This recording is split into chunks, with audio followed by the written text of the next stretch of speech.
the day my granddaughter's birthday became a battlefield. The day started like any other. It was supposed to be a celebration. A day of joy and laughter, of tiny hands clapping and sweet little voices singing.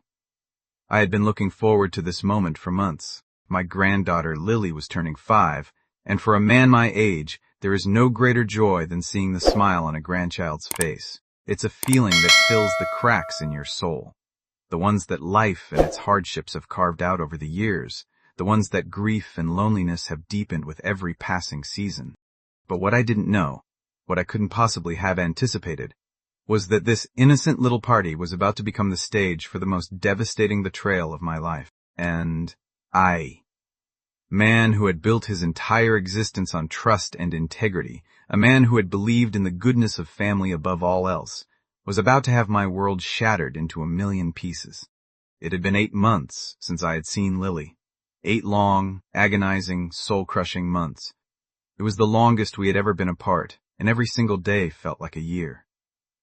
The silence in my house had become deafening. The photographs on my wall had started to feel like ghosts, mocking me with memories of happier times.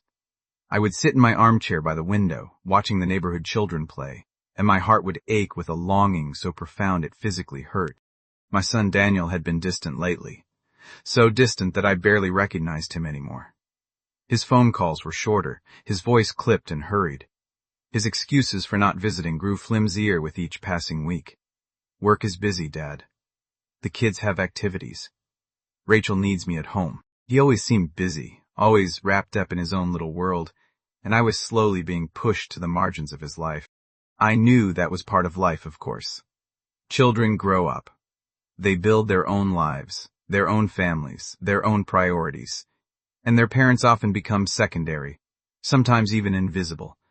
I accepted that. I had accepted that a long time ago, swallowing the bitter pill of loneliness with a stoic smile.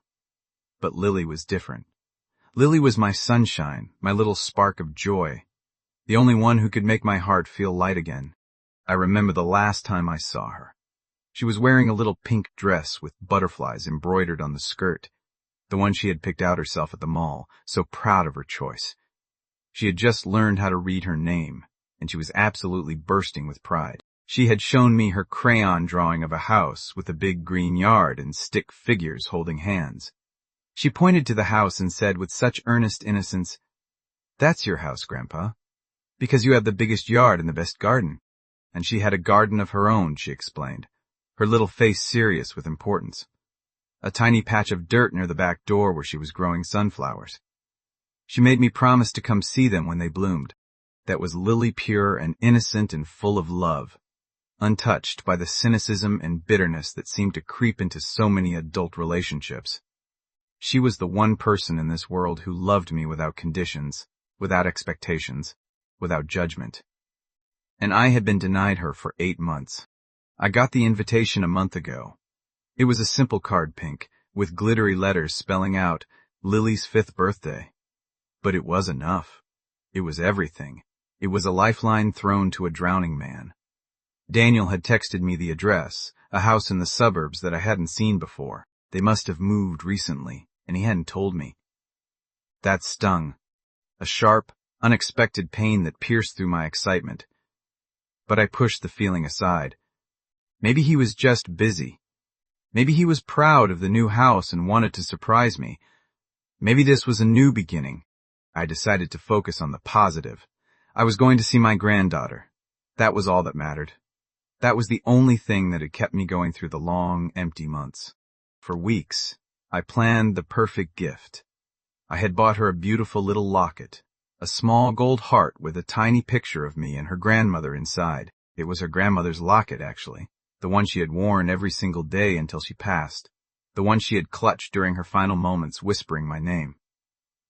I had kept it safe for years, hidden in a velvet box at the back of my drawer, waiting for the right moment to pass it on. It was my most precious possession, a symbol of the love and family that meant everything to me. I would give it to Lily, and I would tell her that she was a part of that love.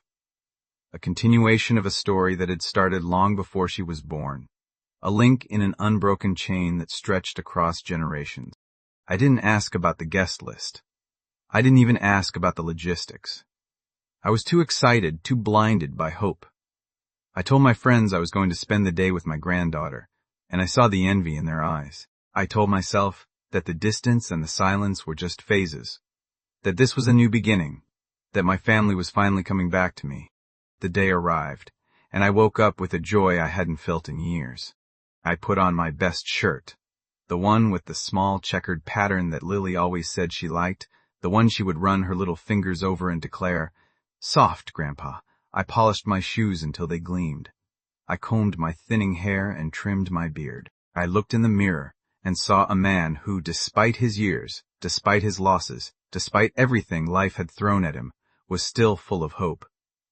His eyes were bright, his smile was genuine, and his heart was so full it felt like it might burst. I could feel the warmth of the sun on my face as I stepped outside, and I took a deep breath of the fresh spring air. It was a beautiful day, the kind of day that makes you believe in second chances, in happy endings, in the fundamental goodness of the universe. The sky was a perfect blue, a shade so pure it seemed almost unreal, the kind of blue that makes you believe everything is going to be okay. I drove to the address with my heart singing. The house was a large colonial-style building with a sprawling green lawn, the kind of house that graces the covers of magazines. There were colorful balloons tied to the mailbox, pink and purple and yellow, and I could hear the distant sound of children laughing, their joyful shrieks carried on the breeze. My heart swelled. This was it. This was going to be a perfect day. A day of redemption. A day of reconnection. I parked my car and started walking up the driveway, my steps quick with anticipation. I saw the crowd of guests, at least 100 people scattered across the yard, dressed in their Sunday best.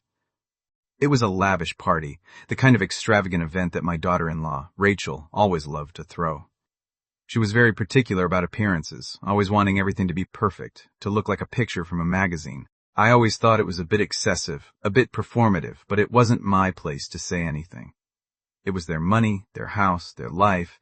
My job was to just show up and love my granddaughter. I scanned the crowd, my eyes desperate for a familiar face. I saw Daniel. He was talking to some men in suits, laughing at something one of them had said. He looked handsome, so much like his mother that it made my heart ache. He was my son, after all. I was so proud of him. He'd built a good career, a good life. But I couldn't help noticing the slight tension in his shoulders, the way he was constantly glancing toward the house, the way his smile didn't quite reach his eyes. I didn't think much of it at the time. The stress of hosting a party could do that to anyone. My eyes kept searching, scanning the crowd with growing urgency. I was looking for the small, fluttering pink dress, the one that I had seen in my dreams for the last 8 months, the one that had haunted my lonely nights.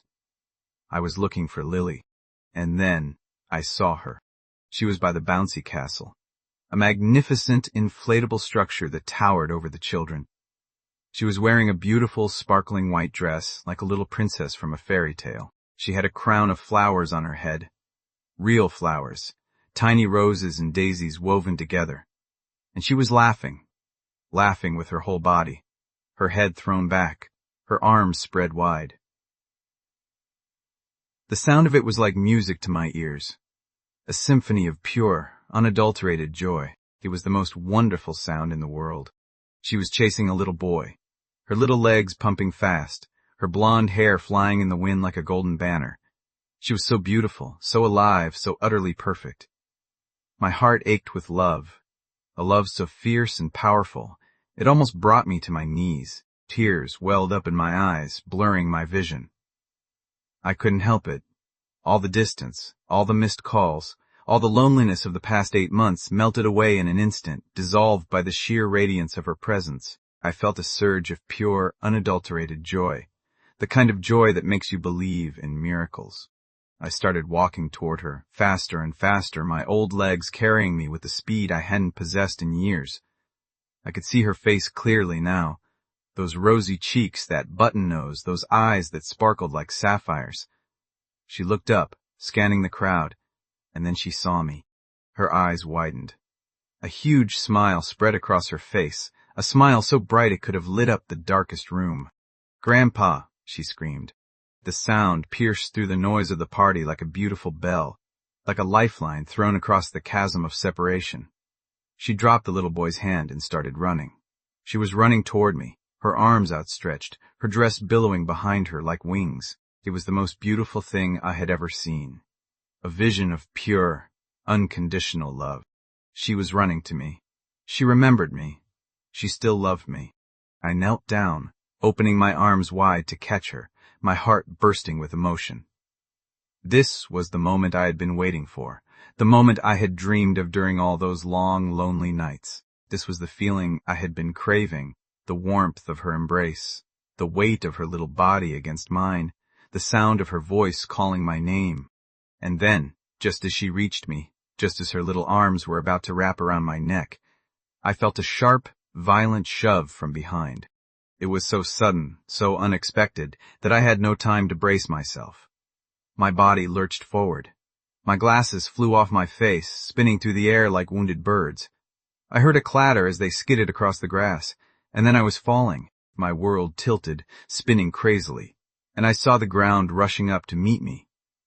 I landed hard on my back, the impact partially absorbed by a nearby plastic chair that crumpled beneath me with a sickening crack. I heard a collective gasp from the crowd, 100 people inhaling in unison. I heard Lily scream, a heartbreaking sound of terror and confusion. "Grandpa!" I was stunned. I was disoriented. What had just happened? I tried to make sense of the world, but everything was blurry without my glasses. I looked up from the ground, my vision swimming, and I saw a figure standing over me. It was Rachel, my daughter-in-law. Her face was contorted in a mask of pure, unfiltered rage. Her eyes were blazing with a fire that seemed to consume her. Her lips were pulled back in a snarl, and her hands were clenched into fists at her sides. I had never seen her like this before. The polished, well-mannered woman I knew had vanished, and in her place stood a stranger, a wild animal, a predator. She was panting, her chest heaving, her whole body trembling with fury. She looked at me with such venom in her eyes, such utter contempt and loathing, that it took my breath away. It was a look I couldn't comprehend. What had I done to deserve such hatred? What had I ever done but love her children, respect her marriage, and try to be a part of their lives? And that's when something inside me snapped. Snapped. I had been a peaceful man my entire life. I believed in turning the other cheek. I believed in patience, in understanding, in letting things go. I had spent my life being the bigger person, swallowing my pride, absorbing the slights and injustices that came my way. I had been a husband, a father, a grandfather, and I had always tried to lead by example, to show my children that violence was never the answer. But in that moment, all of that training, all of that learned civility, all of that patient endurance, it all left my body in a rush, swept away by a tidal wave of righteous fury. I felt a surge of adrenaline, a primal, ancient rage that I didn't even know I possessed. It coursed through my veins like fire, burning away the years of patience and restraint. She had assaulted me in front of 100 guests. She had pushed me to the ground in front of my granddaughter, in front of my son. The disrespect was absolute. The humiliation was total. And all I could hear in my head was the question, echoing over and over like a battle cry. How dare she? I rose from the chair. I didn't even notice the pain in my back, the sharp, stabbing ache that would plague me for weeks, or the dirt and grass stains on my best shirt. I didn't notice the broken glasses lying in the grass. I just saw a haze of fury that narrowed my vision to a single point, her face twisted with arrogance and cruelty. My hand moved before my brain could even register the thought. I saw it arc through the air, a blur of motion, and then I felt the sharp sting of my palm connecting with her cheek. The sound of the slap echoed through the suddenly silent yard. It was a loud, sharp crack that silenced the entire party. The children, the music, the conversations, everything. I saw Rachel's head snap to the side, her body stumbling back a step. Her hand flew to her cheek, and a look of complete, utter shock spread across her face. She couldn't believe what had just happened. Neither could I. I had never raised a hand to a woman in my entire life. I had never thought I could. I had been raised to protect women, to cherish them, to never, ever raise a hand in anger. But the rage was so overwhelming, so all-consuming, that I had lost control. I had become someone I didn't recognize. A man driven to the edge by years of mistreatment and a single, unbearable act of cruelty. And then I screamed. I roared at her from the depths of my soul, a sound so raw and primal that it seemed to come from somewhere beyond me. "How dare you?" I bellowed, my voice shaking with fury, my whole body trembling. "How dare you lay your hands on me in front of my granddaughter, in front of my son? What is wrong with you? What kind of monster are you?" I saw the reactions around me. The guests were frozen, mouths agape, eyes wide with shock. Children had stopped playing, their little faces pale with fear. The music had stopped, the Jay frozen at his table. The whole world seemed to have stopped, holding its breath, waiting to see what would happen next. Every single eye was on us. My son, Daniel, was staring at me with a look of absolute horror. He was pale, his face drained of all color, his hands trembling at his sides.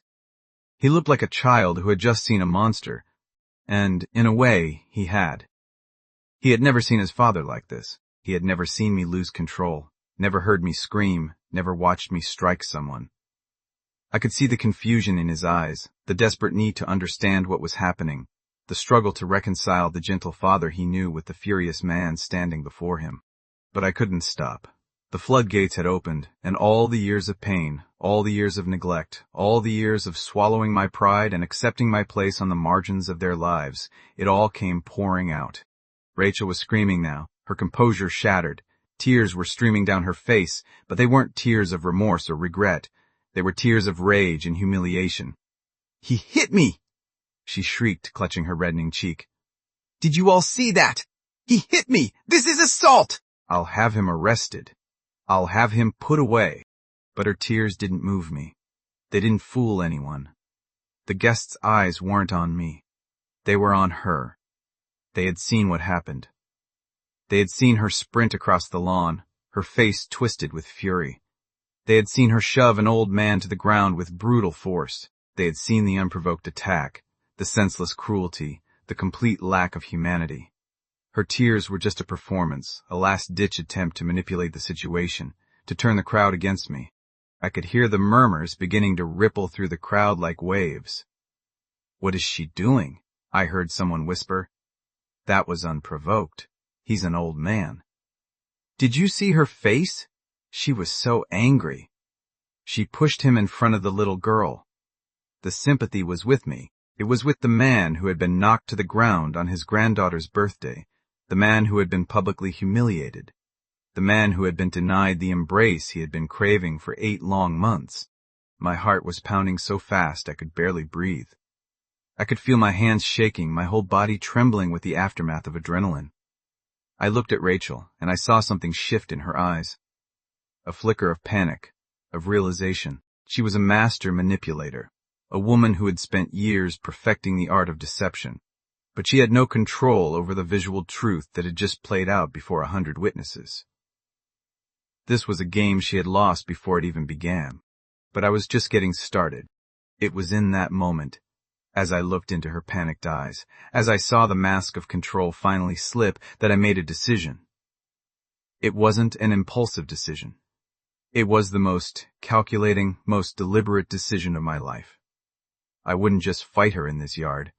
I wouldn't just win this battle. I would dismantle her entire world, brick by brick, lie by lie, until there was nothing left but the truth. I reached into my pocket and pulled out my phone. I didn't call the police. I didn't call my son. I called my lawyer. The number was on speed dial. It wasn't just any lawyer. It was Arthur. We had been friends for 40 years, through thick and thin, through joy and sorrow. He was the man who helped me set up my company, who drafted my will, who helped me buy my first piece of real estate. He knew everything about me, my finances, my property, my secrets, my fears. He was the most powerful man I knew, and he was my ace in the hole. He answered on the first ring, his voice calm and professional. "Arthur, what can I do for you?"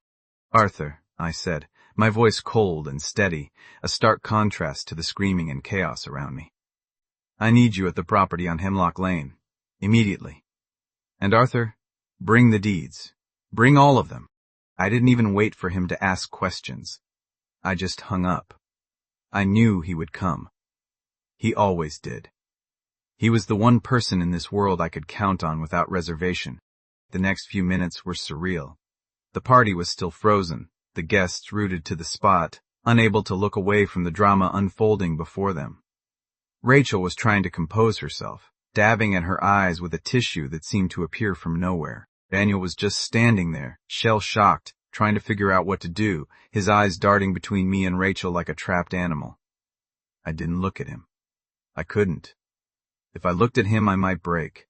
I might see the disappointment in his eyes, the confusion, the fear. I might see him take her side, and I just couldn't handle that. Not now.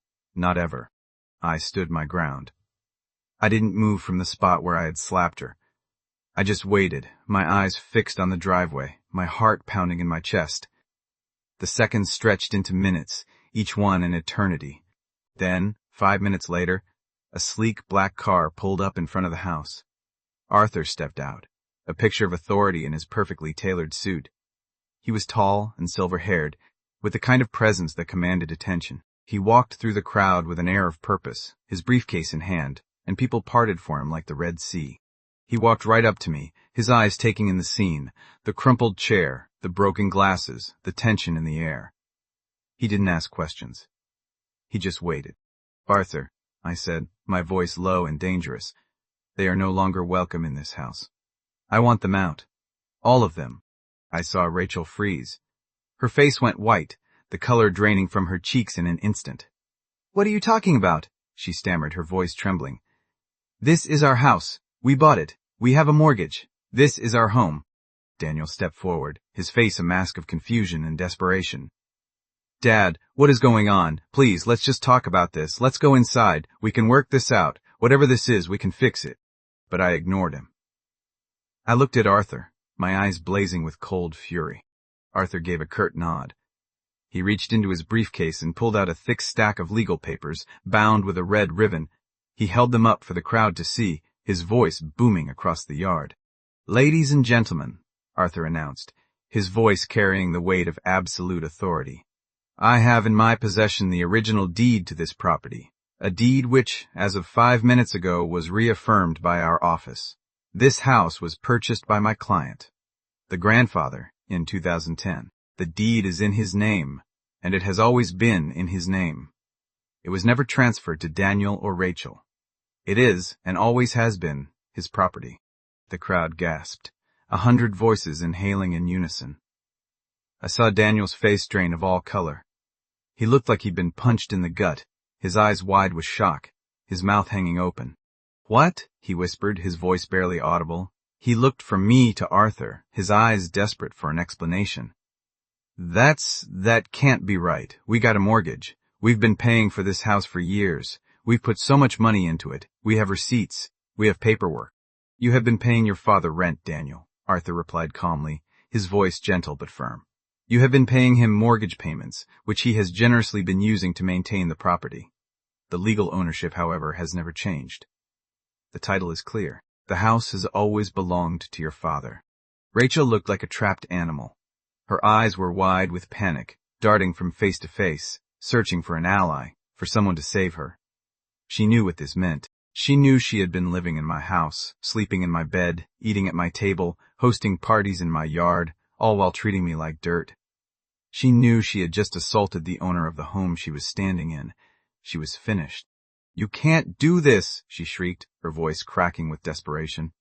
"We have a child. We have nowhere to go. This is our home. You can't just throw us out." But I wasn't done. Not even close. I looked at Daniel. The anger was still burning in my veins, a fire that wouldn't be extinguished, but there was also something else. A deep, profound sadness. A disappointment so crushing it felt like a physical weight on my chest. He had let this woman poison his mind. He had believed her lies, accepted her manipulations, chosen her over his own father. He had been so blind, so willfully blind, that he couldn't see the truth even when it was staring him in the face. It was time to open his eyes. "You see that TV, Daniel?" I said, pointing to the large outdoor screen they had set up for the party, the one that was currently displaying a slideshow of Lily's baby photos. It's connected to the house Wi-Fi. I have access to your cloud server. You really should have changed the password. I pulled out my phone. I had been planning this for a while. I had suspected something was going on. The distance, the excuses, the coldness in Rachel's eyes whenever she looked at me.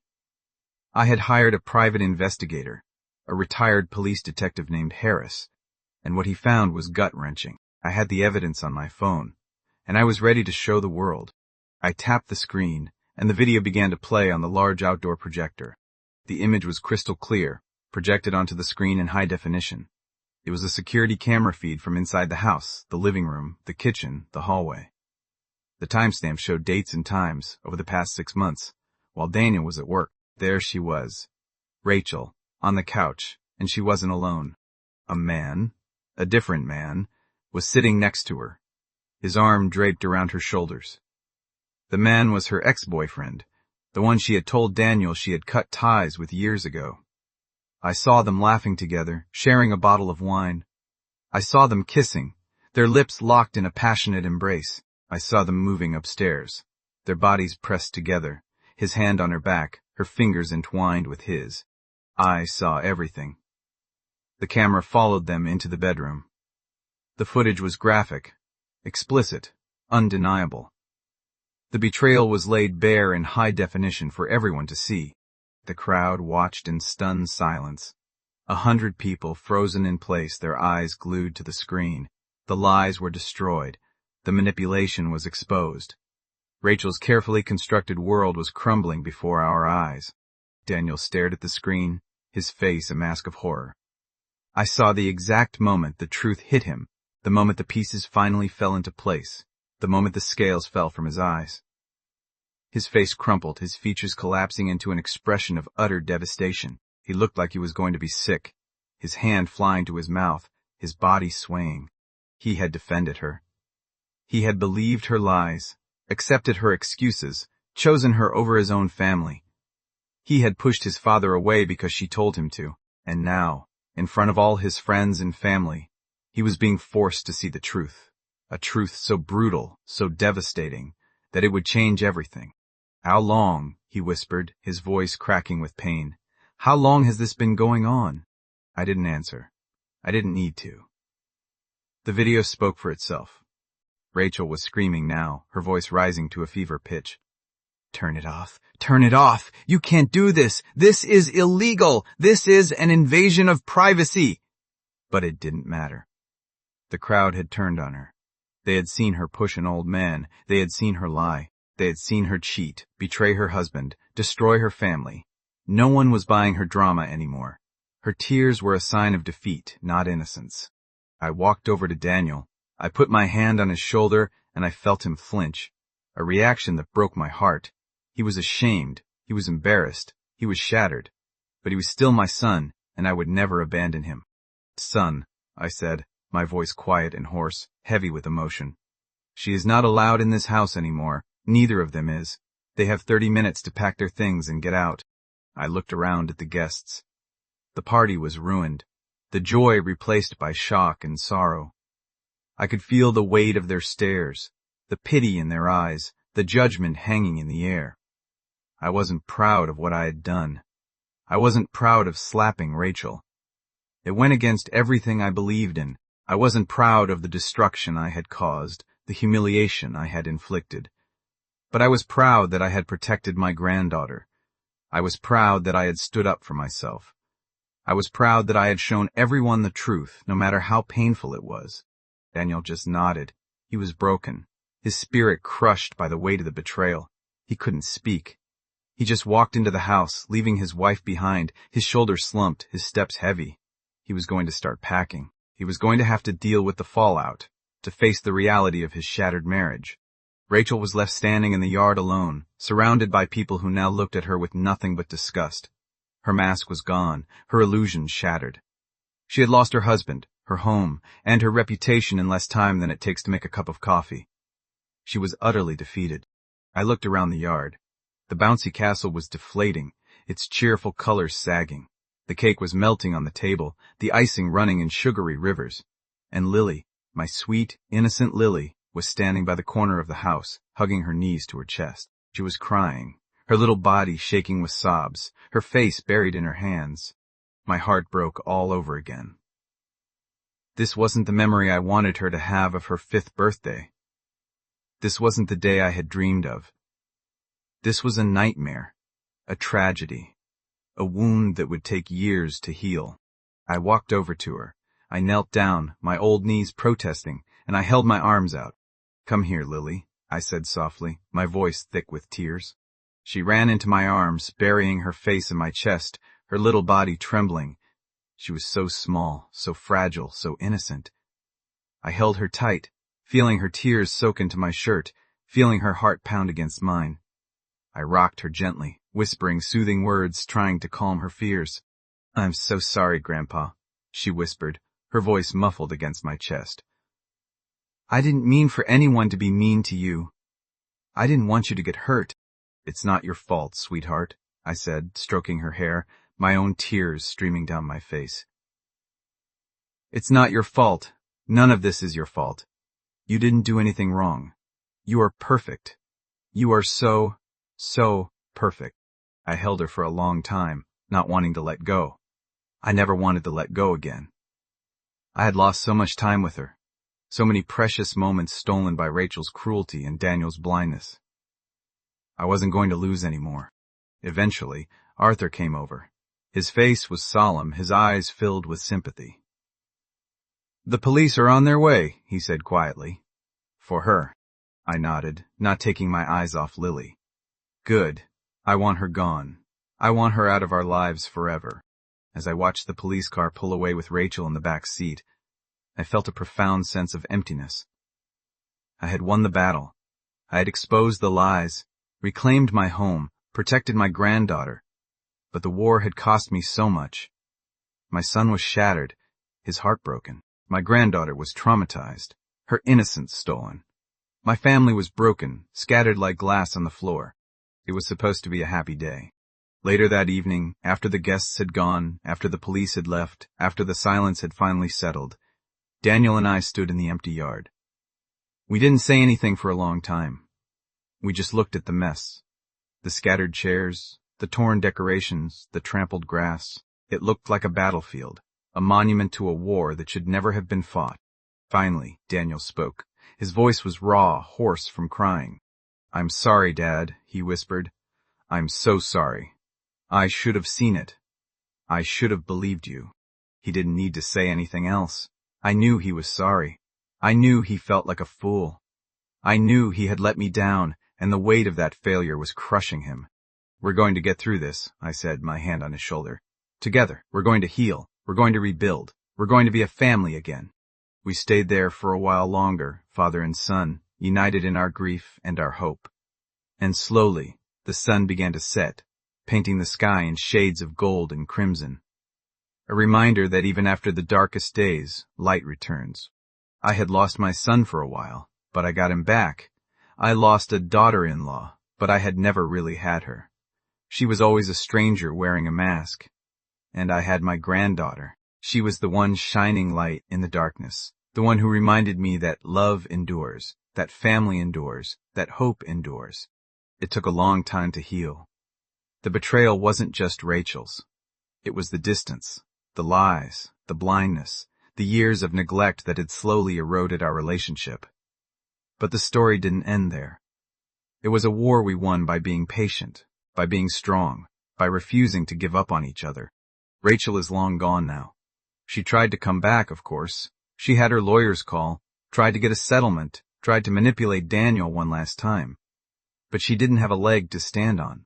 The truth was, I was never going to let her win. I had spent a lifetime building a wall of security around my family, a wall she never even knew existed. And she didn't just hit me physically that day, she hit the wall. She broke her own hands. In the end, I didn't just teach her a lesson. I taught my son one too. I taught him that he was a man worth more than the lies he was being fed, a man worthy of love and respect and truth. We rebuilt our relationship brick by brick, through therapy, hard conversations, tears, and a lot of apologies. But we did it. And Lily, my sweet Lily, she's a teenager now. She lives with me in that big house, while Daniel sorted his life out and found a new home of his own. She has a big garden, just like the one she drew in her little picture, filled with sunflowers and roses and marigolds. She still wears the locket, the one with her grandmother's picture inside, and she knows the story. The truth is, every year on her birthday, I tell her the story. I tell her about the day that started with so much hope and ended with so much pain. I tell her about the choices we made, the truths we faced, the love that carried us through. She asked me once, a few years ago, with the innocence of a child who was finally old enough to understand, "Grandpa, why did you let everyone see the video?" It was embarrassing for Mommy, and I looked her in the eyes, took her hands in mine and said, "Because Lily, sometimes the truth is the only weapon you have that can never be taken away. Never let anyone make you feel small. Never let anyone push you down. You stand up. You fight back, and if you can't fight, you call the best damn lawyer in town." Christian, Pata. She laughed. That same beautiful laugh that had melted my heart all those years ago. She didn't fully understand it then, but she will. One day, she will. So, what's the lesson here? What's the meaning of this story that has haunted me for so long? It's about how even the most unassuming person, a simple grandfather, a man with thinning hair and aching joints, can possess a power that no one sees coming. It's about the power of legal protection, of quiet planning, of knowing who you really are. It's about the strength that comes from being underestimated, the resilience that comes from being pushed too far. For me, it was about reclaiming my family. It was about opening a closed door and telling the world, I'm not gone yet. I'm still here. And I will fight for the people I love. It was about understanding that revenge isn't about anger. It's about resolution. It's about justice, not vengeance. It's about showing that when you push a man too far, you might just find out that he's not the one who is going to fall. I am still here. My family is still here. And every time I see Lily's smile, every time I hear her laugh, every time she wraps her arms around me and whispers, "I love you, Grandpa," I know that I won. I won because I refused to give up. I won because I chose love over hate, truth over lies, family over pride. And that, more than anything, is the greatest victory of all.